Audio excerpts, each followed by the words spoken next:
မေကွန်းတစ်ပူကျော်အောင်ဆန်းမှာတာသမီစုစုပေါင်းဘယ်နှယောက်ရှိခဲ့တယ်လဲ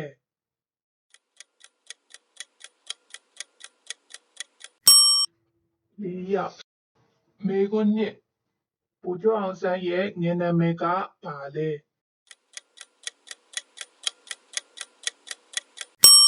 ခိန်လင်းမေကွန်း3ရဲဘော်3ကျိတ်ထဲမှာပူကျော်အောင်ဆန်းရဲ့လျှို့ဝှက်နာမည်ကဘာလဲပူတီဇမေကွန်း4ပူကျော်အောင်ဆန်းနဲ့အာဇာနည်ခေါင်းဆောင်ကြီးတွေလောက်ကျန်ခံရတဲ့အချိန်က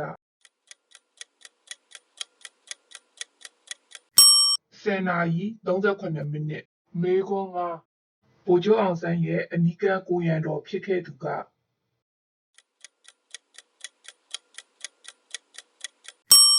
ပူထွန်းလှ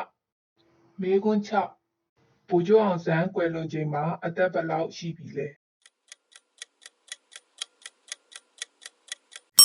32နှစ်မေကွန်း9ပူကျော်အောင်ဆန်းရဲ့ခန္ဓာကိုယ်ကိုကြီးစံပေါင်းဘယ်လောက်ထိမှန်ခဲ့တယ်လဲ73တောင်